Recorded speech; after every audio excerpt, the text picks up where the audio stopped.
తల్లి కన్నం పెట్టి బిడ్డ కన్నం పెట్టి ఆటో కిరా లేకుండా ఇంటికాడ దించిందా లేదా? రేవంత్ రెడ్డి ఏమన్నాడు? 200 ఇస్తుండు కేసీఆర్, నేను 4000 ఇస్తా. వచ్చినాయా? 4000? ఇప్పుడు 26 నెలలు అయింది. 26 నెలలు నెలకు 2000 అంటే ఒక్కొక్క ఇంటికి 52,000 బాకీ పడ్డట్టా లేదా?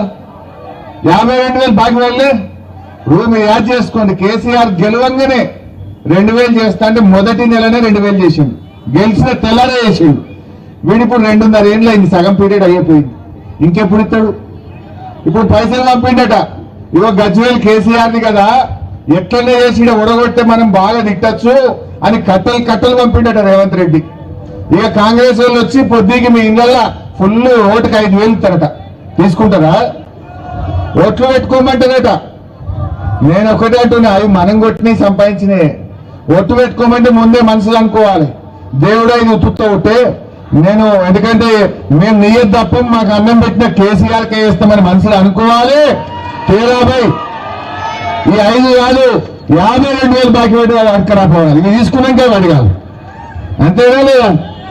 మహాలక్ష్మి అన్నాడు, మహిళలకు 2,500 వచ్చినాయి ఎవరికన్నా? అది మోసమే. 2,500 అంటే ఇప్పుడు 26 నెలలు 65,000 రూపాయలు అక్కకు చెల్లెకు రావాలి. ఒక్క రూపాయి వచ్చిందా? కేసీఆర్ ఉండగా కళ్యాణ లక్ష్మి ఇచ్చిండు, కేసీఆర్ కిట్ ఇచ్చిండు, బతుకమ్మ చీరలు ఇచ్చిండు. ఈ గజ్వేల్లో ఇంటింటికి నల్లబెట్టి మీ ఫస్ట్ ఫ్లోర్ కు నీళ్ళు వచ్చేటట్టు చేసిండా లేదా చెల్లె? ఒకప్పుడు గజ్వేల్లో నీళ్ల కోసం మోసి మీ భుజాలు కాయలు కాస్తుండే. అరే గజ్వేల్ కు పిల్లనియాలంటే నీళ్లుండే, నా బిడ్డ కష్టపడుతుంది, అది వెనక ముందు 5 పిల్లనియమంటే యాదుకుందా? మిమ్మల్ని ఇచ్చినారు, మీ నాయన ఆలోచించలే? అదే కేసీఆర్ వచ్చినాక పిల్లనిస్తే గజ్వేల్కే ఇయ్యాలన్నట్టు చేసిండు, చేయలేదా? మరి ఎట్లా మర్చిపోదాం? దయచేసి సర్ది తిన్న రేవు కలవద్దా? అరే మా ముదిరాజులకు ఎంత మంచి ఫంక్షన్ హాల్ కట్టించిన, మా ముస్లింలకు జబర్దస్త్ షాదీఖానా కట్టియలేదా? మా గౌరమ్మలకు ఫంక్షన్ హాల్ కట్టలేదా? మా వైశ్యులకు నిర్మించలేదా?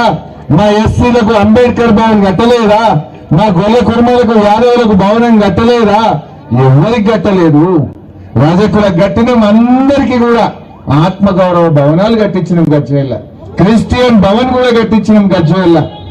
हमारे मुसलमान भाई बहनों से मैं सलाम करके एक बात याद करना चाह रहा हूं।